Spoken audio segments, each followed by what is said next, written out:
आप देख रहे हैं एसडीएम न्यूज़। मैं हूं रियाद अंसारी। इस वक्त मैं महाराष्ट्र के ऐतिहासिक शहर औरंगाबाद छत्रपति संभाजी नगर से बात कर रहा हूं। देखिए, आज मेरे हाथ में मुंबई से शाये होने वाला उर्दू टाइम्स अखबार है और ये अखबार है, देखिए, 21 तारीख का, 21/1/2026 का ये अखबार है और इसके लास्ट पेज के ऊपर एक न्यूज़ है। ये न्यूज़ जो है तो मुसलमानों के लिए एक बहुत बड़ी खबर है और ये न्यूज़ उन मुसलमानों के नेताओं के लिए, ज़िम्मेदारों के लिए एक, मैं समझता हूँ कि एक पैगाम है इसके अंदर। और अगर एक एंगल से देखें तो पैगाम है और एक एंगल से देखें तो ये मुसलमान के जो ज़िम्मेदार नेता हैं, मतलब किस कदर जो है तो मुसलमानों की फलाह बहबूद डेवलपमेंट को छोड़कर हिंदू मुसलमान की राजनीति करते हैं, एक माहौल ख़राब करने की कोशिश करते हैं, ये बात समझ में आती है। अब आप हैरान होंगे कि ऐसी कौन सी न्यूज़ है। देखिए, इसके अंदर एक ये की न्यूज़ है, हुकूमत महाराष्ट्र ने नई मुंबई में मंदिर के लिए 1 रुपये में ज़मीन दी। एक ही मंदिर ट्रस्ट को मुंबई में ये तीसरी ज़मीन 1 रुपया फ़ी मुरब्बा मीटर में मिली। इसके अंदर मतन में, यानी कि उसके जो जानकारी इसमें लिखी हुई, इसमें लिखा हुआ है कि महाराष्ट्र हुकूमत ने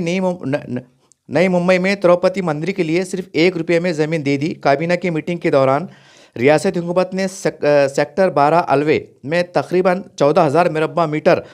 अराजी सिर्फ 1 रुपया फ़ी मुरब्बा मीटर तिरुपति मंदिर को देने का बाकायदा ऐलान कर दिया गया है। अभी इसके अंदर बहुत सी बातें आई हैं, डेवलपमेंट, ये वो सारी बात है और इसमें ये भी लिखा हुआ है कि उसको बहुत ही तिरुपति मंदिर की हूबहू ऐसा उसको बहुत बड़ा खूबसूरत बनाया जाएगा ताकि हमारे हिंदू भाइयों की जो आस्था है, उनकी जो सारी बातें हैं, उसको आसानी हो। ये इस तरह का फ़ैसला जो है तो हुकूमत ने, महाराष्ट्र ने लिया है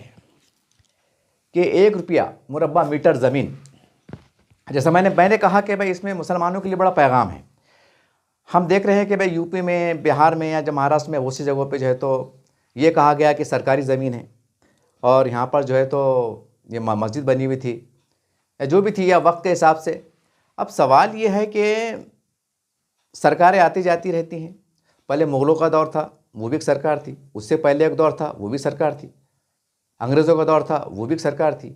आज की भी हुकूमत है, ये भी एक सरकार है। तो सवाल ये है कि फिर अब ये ठीक है, आज की सरकार है, आज़ाद भारत है हमारा, इसमें कोई शक नहीं है। लेकिन अगर मान लीजिए अगर पुराने ज़माने की सरकारों के दौरान अगर कोई चीज़, कोई मतलब मज़हबी मुकामात को बनी होंगी या क़ब्रिस्तान शक्ल में, आस्थान शक्ल में, जो भी है, तो सवाल ये है तो वो तो पुराने ज़माने की सरकारों में ही बना हुआ है। क्या इसका मतलब ये निकाला जाए कि बस जैसा अब नई सरकार आई तो नई सरकार, वो ये फैसले में इस सरकार है, बाद में बदल जाने वाला है, ऐसा कुछ है।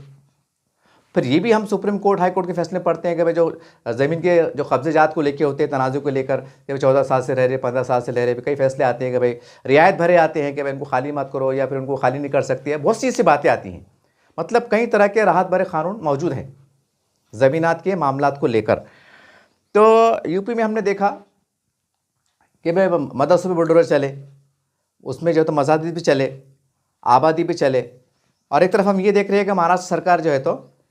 मंदिर की, मतलब एक खूबसूरत मंदिर बनाने के लिए, हमारे हिंदू भाइयों की आस्था के लिए, उनकी पूजा पाठ की ज़रूरतों को पूरा करने के लिए जो है तो 1 रुपया फ़ी मुरब्बा मीटर ज़मीन दे रही है। सरकार अपनी तरफ ऐलान कर रही है, बाज़ाब्ता कानून में, क़ायदे में बिठा के इनको दिया जा रहा है।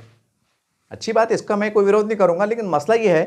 कि जब हिंदुस्तान सेकुलर है, यहाँ पर सब मज़ाहिब को एक निगाह से देखा जाता है, तो तकरीबन कानून एकसा है, तो फिर ऐसा कानून क्यों नहीं? ठीक है, आप अगर आपकी मजबूरी है, आप हिंदू राष्ट्र की बात करते हैं, हिंदुत्व की बात करते हैं, आप मुसलमानों के दिल में लिए आपकी जगह छोटी है या आप नहीं देना चाहते, ये सारी बातें, ये पेचीदगी भरी बातें हैं। तो क्या मुमकिन नहीं है कि भाई आज के रेट के अंदर आप उसको 50% डिस्काउंट के साथ मुसलमानों को ज़मीन न दे? अगर मैं यूपी, बिहार की बात करूँ, उत्तर प्रदेश की बात करूँ, वहाँ पर समझो कोई 2 एकड़ ज़मीन है। अब वो 2 एकड़ ज़मीन मान लीजिए कि वहाँ के जो भी वैल्यूएशन के हिसाब से अगर वो समझो 20 लाख की होती है, तो कम से कम आप 10 लाख मुसलमानों से लो कि भाई 50% हम सरकार दे रही है। क्योंकि मुग़लों का पुराना दौर देखा जाए तो हमारे मुस्लिम बादशाहों ने जो हिंदू मंदिर को जागीरें दी, हिंदू मतलब जो भी सरदार उनके काबीना में, मतलब दरबार में हुआ करते थे, अगर उनके महलों को देखें, उनके उसमें देखें तो वहाँ मंदिर भी पाए जाते हैं, मस्जिद भी पाई जाती हैं, दरगाह भी पाई जाती हैं। आज अगर हम बारीकी से जायज़ा लें पर हिंदुस्तान का, तो हर तकरीबन जो पुराने ऐतिहासिक मंदिर है उनके सामने थोड़े ही फासले पे 100 मीटर 200 मीटर के फासले पे ऐतिहासिक मस्जिद भी पाई जाती है। इन्हीं इस बात का सबूत है कि मुस्लिम बादशाहों ने जो तो हिंदू भाइयों को आस्था का ख्याल करा। अब जाहिर सी बात, जब उन्होंने मतलब अपनी तरफ से दी कि भाई ये आप मंदिर बना लीजिए, मठ बना लीजिए, जो भी बना लीजिए एक धार्मिक हिसाब से, तो उन्होंने भी रियायत से काम लिया। अब खैर वो पुरानी बातें हो गई, वो उन्होंने फ्री में दिया कैसा दिया वो बात की बात है। लेकिन सवाल ये है कि उन्होंने भी जो है तो मुस्लिम दौर हुकूमत में जो तो हमारे हिंदू भाइयों का आस्था का ख्याल करा। आप भी हिंदुत्व की बात करते हैं, आप भी हिंदू राष्ट्र की बात करते हैं, आप तो खुले, कोई बहुत से लोग तो कहते हैं हिंदू राष्ट्र है हमारा ये। चलो ठीक है, हिंदू राष्ट्र आपको मुबारक। लेकिन सवाल ये है कि आपके जो हिंदुत्व का मिजाज है, हिंदुत्व की सोच है, कि हिंदू राष्ट्र के इसमें है, क्या उसमें यह है कि भाई आप जो है तो अपने ही धर्म के मतलब मजहबी मकामात के ऊपर लाखों करोड़ों रुपये खर्च करेंगे? कहीं जो है तो तीर्थ यात्रा होती है, जतरा भरती है, कुंभ के मेले भरती हैं, छोटे हैं बड़े हैं जो भी है, ठीक है, उस पर आप सरकार जो है तो लाखों रुपये सिक्योरिटी पे खर्च करती है, इंतजामात करती हैं। देखिए, हमको उसका विरोध नहीं है, ये हमारी जो है तो बहुत अच्छी बात है कि हमारे जितने धर्म के मानने वाले अगर उनको सहूलतें फराहम होती है तो इससे बढ़ के खुशी की बात क्या हो सकती है। क्योंकि दो ही चीज़ इंसान को बहुत ज़्यादा इंसान प्यार करता है, चाहे किसी भी धर्म का हो, वो एक अपने मज़हब से, यानी जिस पर उसकी आस्था है, और अपने देश से। फिर संविधान ये वो सब मतलब उतरती चीज़ें, यानी कि जब देश से प्यार करता है उसमें संविधान भी आ जाता है। मतलब देश से प्यार करता है, अपने धर्म से प्यार करता है, और वो जिस धर्म को फॉलो करता है उसके लिए अपनी जान भी देने पे आमादा हो जाता है। उसका नाम लेके जीता है, उसका नाम लेके मरता है। अब उसकी आस्था के मुताबिक कोई उसकी धार्मिक शक्ल जो भी हो सकती है, मस्जिद की शक्ल बोलो या कोई और धार्मिक शक्ल बोलो, अगर उसके लिए अगर सरकार को कदम बढ़ाए, ये तो बहुत अच्छी बात है। लेकिन आप बढ़ा रहे नहीं, तो भाई क्या मुमकिन नहीं है कि भाई 1 रुपया मुरब्बा मीटर मुंबई जैसे मतलब हाई फाई शहरों के अंदर सरकार दे रही है, तो क्या यूपी गवर्नमेंट जो भी वहाँ भी जो है तो योगी जी की हुकूमत, यानी भाजपा की गवर्नमेंट है, यहाँ भी जो है तो भाजपा की गवर्नमेंट है, जो तो मिला के, तो फिर ऐसा कानून क्यों नहीं बनाया जाता कि ठीक है भाई, हम हिंदुत्व की बात है, हमारा दौर हुकूमत है, जो भी मोटे मोटे अल्फाज में ये हम जो है तो हिंदुओं को मतलब हम वो करेंगे, सहूलत देंगे, जो भी करेंगे, ये आपका तारीख बोलो जो भी है।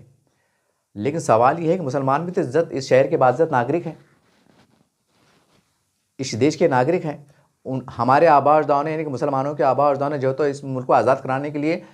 दूसरे कई समाजों से कहीं ज़्यादा गुना जो है तो अपनी जानों की बलि दी है, नजराना दिया है, खून को बहाया, किताबों में इतिहास में दर्ज है। आज भी अगर दिल्ली में इंडिया गेट पे चले जाते हैं तो वहाँ पर हज़ारों सैकड़ों की शक्ल में जो है तो शहीदों के नाम लिखे हुए हैं। आज भी जब भी बुरा वक्त आता है तो मुसलमान अपने देश को बचाने के लिए तन मन धन लगाने के लिए तैयार नज़र आते हैं। एक तरफ जो है तो हमारे देश में एक जो हमारा पड़ोसी दुश्मन देश है पाकिस्तान, वो एक नापाक हरकत करता है, कश्मीर के अंदर एक घटना हो जाती है, एक आतंकवादी जो है तो बेकसूर 20-25 लोगों को निहत्ते गोले चला देते हैं, पूरे देश में हड़कंप मचता है। तो उस पाकिस्तान की साजिश को बेनकाब करने के लिए असद नबी साहब को भी जो है तो कई मुस्लिम चेहरे के तौर पे भिजाया जाता है अरब ममालिक के अंदर, कि देखो हमारा ये मुस्लिम चेहरा है जिसका नाम असद नबी साहब है, और ये जो है तो आपके पास आ रहे हैं, और देखिए पाकिस्तान की कैसी कारस्तानी है, कैसे यहाँ पर क्या हाल है। यानी कि मुसलमानों ने जो है तो अपने देश का वो किया है, नुमाइंदगी की है। आज़ाद साहब ने भी नुमाइंदगी की है। आज़ाद साहब पे जो है तो बीजेपी सरकार ने बड़ा भरोसा जताया है कि ये हमारा देश का मुहब्ब वतन है, ये मेंबर ऑफ पार्लियामेंट है, ये देश का सच्चा भक्त है, ये राष्ट्र भक्त है। इसका मतलब तो ये निकाला जाएंगे ना भाई। और फिर आप मेंबर ऑफ पार्लियामेंट भी है, फिर आप मुस्लिम पर्सनल लॉ बोर्ड के मेंबर भी है, फिर आपकी जो है तो आज के ज़माने में माहौल में राजनीति में आपका क्या जादू चल रहा है ये सबको मालूम है। तो भाई बोलने का मतलब मेरा शॉर्ट में ये है कि भाई कम से कम अगर हम सियासी तौर पर अगर इतने अखलाक भी पैदा ना कर सके कि भाई हमारे कुछ हिसास मामले में, मजहबी मामले में हम सरकार को कन्विंस कर सके कि ठीक है आपने 1 मुरब्बा मीटर दे रहे हैं यहाँ पर, मोटे अल्फाज में फुकड़ में दे रहे हैं आप, तो कम से कम यूपी में, बिहार में अगर कहीं अगर मदारिस बने हुए हैं, पुराने ख़दीम हैं, या मसाजिद बनी हुई हैं, या मुसलमानों की कुछ आबादियाँ बसी हुई हैं और वो पुराने 40 साल 50 साल 100 से पुरानी हैं और उसके पास कोई कागजात नहीं है, जो भी उसके मसाइल होंगे, अगर आपकी नज़र में गैर कानूनी माना जाता है, तो क्या आप इसकी रियायत नहीं दे सकते कि ठीक है भाई आज के रेट में जो है तो हम आपको क्या करते हैं, जैसा ज़मीन अगर 20 लाख की है तो आप 10 लाख दे दो, आपका जो तो रिन्यू भर दो और कागज़ पत्र बना के मोकले हो जाओ, मतलब कानूनी तौर से आप वो कर लो, क्योंकि रोटी कपड़ा मकान देना सरकार की जवाबदारी है। अब वहाँ के मुसलमान अगर बेघर है तो क्या प्रधानमंत्री आवास योजना के अंतर्गत क्या वो बेघर मुसलमानों का घर बना के नहीं देंगे, जबकि आप सबका साथ सबका विकास की बात कर रहे हैं। तो ये कैसी नीति है। तो बोलने का मतलब क्या है कि इसके अंदर जो मुसलमानों के हमारे जिम्मेदार है देश के अलग अलग सियासी पार्टियों के छोटे बड़े, ये उनकी भी कहीं ना कहीं गलती है कि हर मामले को जो है तो स्टेज पे बोल देते हैं, हर मामले को जो है तो प्रेस में बोल देते हैं, हर मामले को जो है तो इस अंदाज से बोल देते हैं कि जब तक उनको धिक्कारा जाता है या उनको बुरा बोला जाता है।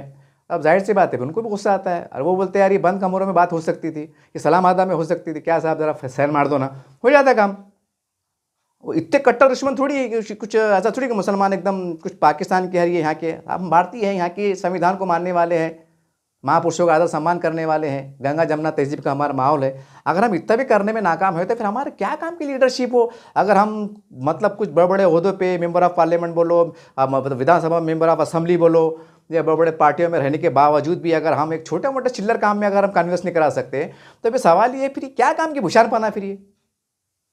ये लफ्ज़ मैं रफ इसलिए इस्तेमाल कर रहा हूँ कि साहब जब मस्जिद बुर्र चलता है ना, अगर जब देखने वाले हैं जो खास करके मेरे चैनल पे जो अंधभक्त मुसलमान हैं उनको कह रहा हूँ, अगर आप सच में मुसलमान की औलाद है, ईमान को मानने वाले हैं, तो आपका कलेजा नहीं दुखता, आपका दिल नहीं दुखता, आपकी रूह नहीं तकलीफ होती कि वहाँ बुलडोजर चल रहा है, क्या अपने बाप का घर है हो, क्या प्राइवेट घर है हो? तो ज़रा अंधी निकालो, जहाँ हक बात है ना तो बोलो।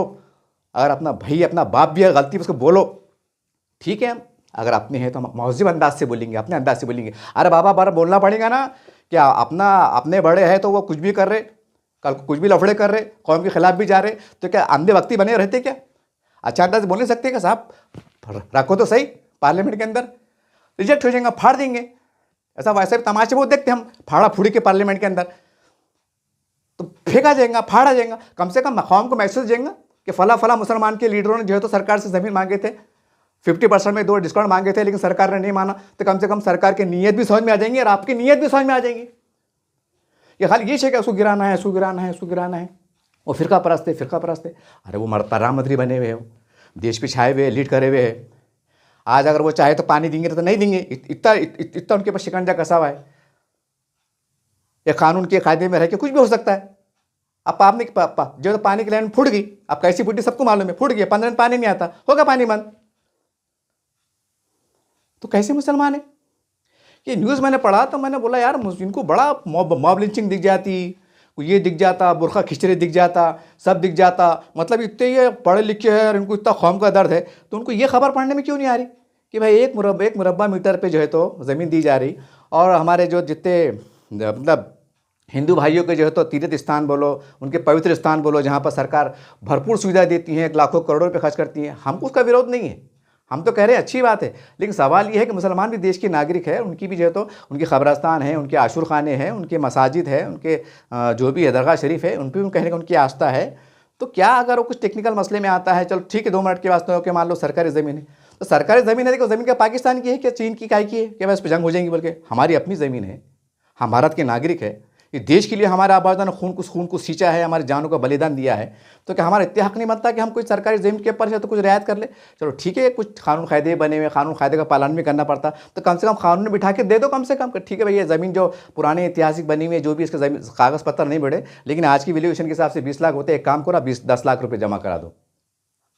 सरकार के वाह हो जाती है, सरकार ने 10 लाख रुपये डिस्काउंट दी, तो आपकी भी राजनीति हो जाती है कि मुसलमानों को आपने भी जो है तो ख्याल करा, और मुसलमानों को लगता है कि चलो हमने लीगल ज़मीन हमने लीगल कागज़ बना लिए, कोई यहाँ पर बुलडोज़र नहीं चलेगा, हमारे आस्थों को ठेस नहीं पहुँचेंगी। अब ये काम करने की ज़रूरत है, और ये कब काम होंगे? जब हमारी भाजपा सरकार से, सेना सरकार से, उनके नेताओं से, खास करके हिंदू परिषद से, बजरंग दल से, हमारे आरएसएस के जिम्मेदारों से हमारे में अच्छे मनासिब रहेंगे। लेकिन जो देने वाले लोग हैं, जो ताकत में बैठे वाले लोग हैं, जो जिनके इशारे पे बहुत कुछ जो है तो हो सकता है, जिनके फ़ोन पे बहुत कुछ हो सकता है, लेकिन मुसलमान जो है तो उनको दोस्त बनाने के मूड में नहीं है, बस ये है इनको गिराने के मूड में। अरे अपन खबर में चल देंगे मगर वो नहीं गिरते अब, तो कम से कम राजनीति पे ऐसी करो, ठीक है भाई जीतो जातो ये करो, मेंबर ऑफ पार्लियामेंट बन जाओ, विधानसभा बन जाओ, नगर सेवक बन जाओ, क्या क्या बन जाओ, अच्छी बात है, अल्लाह तुमको 100 बार नहीं 1000 बार बनाए। अरे मगर कुछ रास्ता ऐसे भी रखो ना, थोड़ा अंदरूनी बोलते क्या बोलते ना, साठ गांठ बोलो या मिल मिलाप बोलो कि भाई थोड़ा हमारा ख्याल करो, चलन दो, तुम्हारी चक्री चढ़ी हमारी चक्री चढ़ी, तो इसमें सब खुश रहेंगे। लेकिन मुसलमानों को बांध काम पे बांध काम होते रहेगा, बुलडोजर पे बुलडोजर चलते रहेंगे, और हम बस गाले देते बैठेंगे, तो ये कान पक गया अब गाला सुन के। अब काम करो, काम ऐसे कुछ बताओ कि भाई देखो हम जो भी है हमारे उनसे बहुत से इल्ज़ाम लगाते कि वो उनसे बीजेपी से मिले हुए हैं, बहुत से लोग किस पे उस पे इल्ज़ाम लगा देते कि इनकी कोई कहता भाजपा से मिले हुए, कोई तो सोने से मिले हुए। मेरे पापा एक बात ये समझ में नहीं आई, क्या ये वाकई लोग जैसा मिले हुए है या मिले हुए रहती भी थोड़े बहुत सरकारी मतलब सरकारी सतह पे, तो अगर इनकी इतनी अगर पद्धत नहीं है, इनकी इतनी हैसियत नहीं है कि चिल्लर काम के साथ थोड़ा सा इस पर रियायत कर दो ना, बाकी तो चलते रहता, तुम हमको बोलते रहेंगे, हम तुमको बोलते रहेंगे। लेकिन ज़रा हमारा मज़हबी मामला है, क्या है ये मज़हबी मामला है, थोड़ा सा इसके अंदर थोड़ा सा कुछ कानून के ज़रिए से राहत दे दो, ताकि वो बेचारे वहाँ के मुसलमान जो तो गरीबी से अपना ज़िंदगी गुजारे, नमाज़ पढ़े, अपना आप करे, और उनकी भी ज़िंदगी चलती रहती, उनका मामला चलते रहता, अपनी राजनीति चलती रहती। तो ऐसा मूड बनाने को तैयार ही नहीं, और मुसलमान समझने के मूड में नहीं है।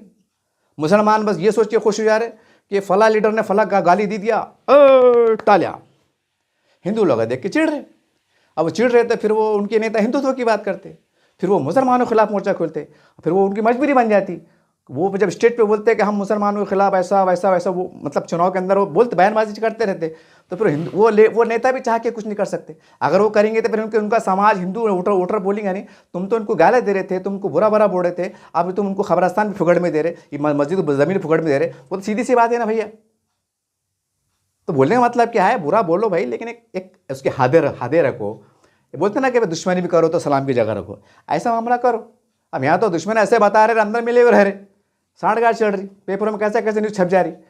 तो भाई बोलने का मतलब क्या है कि राजनीति कुछ भी करो, किससे भी हाथ मिलाओ, किससे भी पैर मिलाओ, कम से कम गरीब मुसलमानों का जो कब्रस्तान है, आशुर खाने हैं, हमारे मसाजिद है, खदीम है, दरगाह शरीफ है, यहाँ अगर बुलडोजर चल रहा, तो कम से कम इतनी सलाहियत, इतनी गट्स पैदा करो। अगर नहीं कर सकते तो कोर्ट में चल जाओ ना बाबा। वैसे तो मुसलमानों को कोर्ट में जाने का बड़ा शौक है, हाई कोर्ट, सुप्रीम कोर्ट, तो ऐसा जाते हैं गार्डन में जा रहे, या मकबरे में जा रहे, या ताजमहल देखने को जा रहे। अरे बाबा, इसके ऊपर भी याचिका लगा सकते हैं ना, जनहित याचिका, कि भाई ये सेकुलर सरकार है, ये हमारा संविधान सेकुलर माना जाता है, सब धर्मों को जो है तो पालन किया जाता है, सब धर्मों को जो है एक निगाह से देखा जाता है, गंगा जमुना तहजीब का देश है, और ये याचिका के अंदर जो है तो यहाँ पर इतना ये ज़मीन दी गई थी, हमको उसका विरोध नहीं है। आप 1,000 मतलब 1 एकड़ नहीं 10 एकड़ ज़मीन दे दो, अगर हमारे हिंदू भाइयों की ज़रूरतें उसमें पूरी होती है, हमको उसका विरोध नहीं है। लेकिन क्या हम भारत के नागरिक नहीं हैं? अगर क्या हमारे मसाजिद अगर किसी वजह से अगर पुरानी खदीम ज़मानत की बनी हुई है, उसके कागजात नहीं है, और आपकी नज़र में गैर कानूनी मानी जा रही है, आपकी नज़र में सरकारी ज़मीन मानी जा रही है, तो जैसा आपने मंदिरों के लिए दिल बड़ा किया है, तो क्या हमारे लिए आप दिल बड़ा नहीं कर सकते? हम तो आपसे फुकड़ भी नहीं मांग रहे। अगर हम कोर्ट में ऐसा याचिका लगाए, कोर्ट के अंदर बात रखे, तो रास्ता निकलता ना, रास्ता निकलता। रास्ता कैसा निकलता? अब पूरा मैटर तैयार करना पड़ेगा, पूरे जाविये से, कानून से, कायदे से जाएंगे, तो कोर्ट भी इसको याचिका को बहुत ध्यान से, गहराई से देंगे। अब यहाँ तो ऐसी वैसी याचिका जाहिर हो जा रही है। अब बीच में आज अखबार में पढ़ा कि वो अजमेर शरीफ के दरगाह बोले वो वहाँ खदीम कोई मंदिर था, ये था, उसकी बोले याचिका मंजूर हो गई। मतलब कैसे कैसी याचिका मंजूर हो जा रही, और आपकी जो लीगल है, आपका जो मूलभूत अधिकार है, संविधान ने रोटी कपड़ा मकान देने की सरकार की जवाबदारी है, सारे मामलात की, बहुत से मामलात में सरकार एकदम जवाबदेह है, मतलब आपके वो निगरान है, तो आप कोर्ट में नहीं आ सकते। अब जितने मुसलमान के लीडर है जो मतलब छोटी छोटी बात पे चल जाते, मामले को चल जाते। अभी मैंने सुना, देखो मतलब वो हज कमेटी पे सीईओ का मसला आया, कोर्ट में चले गए, निवेदन दे रहे, लेकिन कोई मुसलमान ने ये नहीं बोला कि भाई कहीं अगर महाराष्ट्र में भी अगर कहीं सरकारी ज़मीन पे कुछ मामला है या उसके रिकॉर्ड नहीं मिल रहे हैं, जो भी बात है, और वहाँ मुसलमानों की अच्छी खासी आबादी है, और उसको अगर नहीं हटाए तो कोई हमारे हिंदू भाइयों की मतलब वहाँ कोई तकलीफ़ नहीं है कि भाई मुसलमान हिंदू भाइयों के बीच में आबादी में दरगाह आ गया, एक मिसाल जैसा कोई ऐसा टिकने बात नहीं है, तो क्यों ना जो है तो आप भी हमारे लिए कोई रास्ता फराहम करें, हम इसके लिए कोर्ट में जाए। भाई एक गैर मुस्लिम कमेटी में हिंदू भाई आ रहा है, तो बोले वो हिंदू है, हम मुसलमान हैं, उनको क्या समझता हमारे इस्लाम के बारे में। और यहाँ पर जो है तो 1 रुपये मुरब्बा मीटर ज़मीन दी जा रही है हमारे हिंदू भाइयों का आस्था को देखते हुए, और तुम्हारा जो है तो बोले सरकारी ज़मीन बोल के बुलडोजर चलाया जा रहा। तो ये यहाँ तुम्हारा दिमाग काम नहीं करता, यहाँ तुमको कानून कायदे याद नहीं आते, यहाँ तुमको राजनीति याद नहीं आती, यहाँ तुमको हिंदू मुसलमान याद नहीं आता। अरे बंद करो धंधे, अरे बंद करो, अरे अल्लाह से डरो, अल्लाह से डरो। मैं कसम खुदा के बड़ा कि दुनिया 2 दिन की है, इतने जूते खाएंगे खबर के अंदर, फिर बाद में पछताते बैठेंगे हमने क्यों लफड़े करे। अरे भाई मतलब पुरता कमा के मोकले हो गए ना, जो भी मतलब मोटे मोटे तौर पर देश की बात कर रहा हूँ, तो बस उसमें रहो, क्योंकि अपने को जवाब देना है। अगर हम 10 महल भी बना के चलेंगे ना, तो 10 महल के जूते खाना पड़ेंगे। तो मोटा ज़रूरत के पुरता बना लो और अपना राजनीति करो, मोकले हो जाओ। बहरहाल ये दर्द था। अब जो सही है ना मुसलमान, अगर औरंगाबाद में वीडियो देखा जा रहा, और ख़ास करके वो अंधभक्त मुसलमान जो बिल्कुल एकदम आक्रामक रहते, तो मैं आपसे पूछता हूँ, अगर आप सच्चे मुसलमान हैं कि नकली मुसलमान है, पहले इसका जवाब दे दो। नकली मुसलमान कैसा है कि भाई वो रहते ना, कोई कुछ भी गैर शरई हरकत कर लेते, मैं उनको नकली मुसलमान कह रहा हूँ। और असली मुसलमान है, ईमान को मानने वाले हैं, तो मैं आपसे पूछता हूँ कि अगर मस्जिद पे बुलडोजर चल रहा है, कानून के नाम पर जिस नाम पर है, तो ये अमल कैसा है, तो आपको बुरा लगेगा, बराबर है ना। तो अगर हमारे लीडर उसको जो है तो एक याचिका लगा के अगर दोस्ताना माहौल करके अगर इसके वास्ते उनको दोस्ती भी करना पड़े, झुकना भी पड़े, आजिज़ी करना पड़े, तो क्या इसमें अल्लाह की बारगाह में ये मतलब वो अमल है क्या, जो मुनाफिकाना अमल है, मुशरिकाना अमल है, शिरक हो जा रहा, बिद्दत हो जा रहे। ये तुमने जो है तो यूपी के अंदर 17 मदरसे बचाने के वास्ते, 5 मस्जिद पे बुलडोजर चलाने के वास्ते जो है तो योगी जी के सामने तुम ऐसा खड़े हो गए, इस्लाम से खारिज, दोबारा कलमा पढ़ो, ऐसा कुछ मामला है क्या। बहरहाल ये बड़ी अजीब क्या गंदी ने राजनीति होगी यार, कोई म्यार नहीं, कोई डिसिप्लिन नहीं, मतलब कौमों को बेदाड़े, अरे ईमान तक बिक जा रहे यार, ये वही मामला आ रहा नहीं। यानी एक सीओ ऑफिसर हिंदू हमारा जो भाई अधिकारी हमारा वक्त कमेटी पे आ रहा, मैं ये नहीं बढ़ा कि मैं समर्थन नहीं कर रहा उसका, लेकिन वो आ रहा था आपको आग लग रही है और बोले मोदी सरकार है, देश की दुश्मन है, ये समाज की दुश्मन है, मुसलमानों की दुश्मन है, उन पर कैसे कैसे आरोप जड़ जा रहे। और यहाँ पर ये भी है, तो ये आपको याद नहीं आता कि भाई यहाँ पर एक मुरब्बा दे रहे, एक फ़ी मुरब्बा ज़मीन दे रहे, 1 रुपये के भाव से दे रहे, तो भाई हम भी देश के नागरिक हैं, वहाँ भी आपकी सरकार है, यहाँ भी आपकी सरकार है, हमारे साथ ऐसा रियायत क्यों नहीं कर रहे आप। एक कोर्ट में सरकार से कुछ मतलब कोर्ट में जाके दाद मांगना, कुछ इसके अपने पेश करना अपने मामलात को, लेकिन नहीं, मतलब वही बात है ना, मामले हो जाना, बुरखा सरक जाना, कुश्ती हो जाना, ये हो जाना, वो हो जाना, अपना कुश्ती में नए लफड़े हो जाना, तो जैसा हमको मुसलमानों को उलझा देना कि, और मुसलमान भी बेचारे टाले बजाने में मशहूर, उनको ये दिख रहा नहीं कि हमारा विकास डेवलपमेंट हो जा रहा, बुलडोजर चल जा रहे, ये इसके ऊपर कोई हमको रणनीति बनाना पड़ेगी कि मिलके चलना पड़ेगा। नहीं, ए टकलू, ए मोदी, ए अमित शाह, ये करो, अरे क्या धंधे, अरे बंद करो धंधे, ये अल्लाह से डरो और झुको, मुसलमानों के वास्ते झुक जाओ, अल्लाह के घर बसते तुम्हारे झुकने से झुक जाओ, ये अच्छा अमल है, अफजल अमल है ये, क्योंकि हम विकास से झुक रहे ना भाई, पैरा थोड़े पड़ रहे अपन। और हम बोलेंगे तो छोड़ेंगे नहीं, पकड़ेंगे, छटाक खाएंगे, कुछ भी नहीं यार, पर छोड़ेंगे नहीं, पकड़ेंगे तो होगा कुछ भी नहीं, तुम्हारे तो 2 महल बन जाएंगे, 4 महल बन जाएंगे, क्योंकि गंदी राजनीति में तरक्की बहुत होती है ना, कि उनकी भी मंशा पूरा हो रहा है ना। बीजेपी के जो फुरकापराज सजा है उनको भी एक राजनीति का मौजूद मौका मिल जा रहा, लेकिन तुम्हारी जितने भी मुसलमानों के नाम पे छोटी बड़े नेता जो कर रहे ना, तो उसमें लाखों मुसलमानों का बांध काम हो जा रहा, उनका नुकसान हो जा रहा। कम से कम उस मामले में खुदा से, अल्लाह से, रसूल से डरो, अगर ईमान का जज्बा है तो। नहीं है तो फिर क्या है, फिर हुजूर सल्लल्लाहु अलैहि वसल्लम के ज़माने में मुसलमान जो तो मुनाफिक के औलाद हुआ करते थे, और आज तो दौर क़यामत है, और आज अगर मुसलमानों की सफ़ों में या लीडरशिप में अगर कुछ थोड़े बहुत अगर मुनाफिक की औलाद होंगी, तो फिर कोई हैरत की बात नहीं ना कि जब मेरे नबी के सल्लल्लाहु अलैहि वसल्लम के दौर में मुनाफिक का दौर था, ये मतलब अभी अपने करबला के अंदर देखो, एक सामने कौन थे, ये थे, सब अपने थे, जो भी थे, जैसे भी थे, जो तो मुनाफिक थे, नाम तो मुसलमानों जैसे थे। अगर ऐसा वो काम करते हैं तो कोई हैरत की बात है, लेकिन मैं मुसलमानों से सवाल कर रहा हूँ कि तुम पूछो और तुम खत खिताबत करो, बोलना साहब अरे कम से कम लेटर तो दो महाराष्ट्र सरकार को, यूपी सरकार को लेटर तो दो। अरे लेटर देने में क्या बिगाड़ जा रहा है कि 10 करोड़ रुपए लग रहे हैं क्या, लेटर तो दो, ठीक है सर, पेपर में शीप छपना ना कि फला मुसलमान के लीडर ने जो तो ये रियायत मांगा था, लेकिन सरकार ने उसकी याचिका फटल रही, मतलब उसकी दरखास्त को नामंजूर कर दी। तो कम से कम ये तो दिख जाएंगे कि तुमने मांगे थे, बोले थे, क्या बस कागजात फाड़ रहे हैं, कुर्सियां पटक रहे हैं, उसको बुरा बोल रहे, उसके अंदर ही मुसलमानों को बेड़ा गर्क करते क्या, बहुत हो गया ना बर्बाद। आप अरे भिक्कू लग गए ना, जो अच्छे रुपए में 10-20% मुसलमान अच्छे, बाकी सब परेशान है ना भैया। अरे मत लो बदुआ, इनकी बहुत बदुआ लगेंगे, देखो बदुआ से डरो, अल्लाह से डरो, बस यही बात से आपसे अलविदा होता हूँ। देखते रहिए बजनम चैनल। जय हिंद, जय महाराष्ट्र।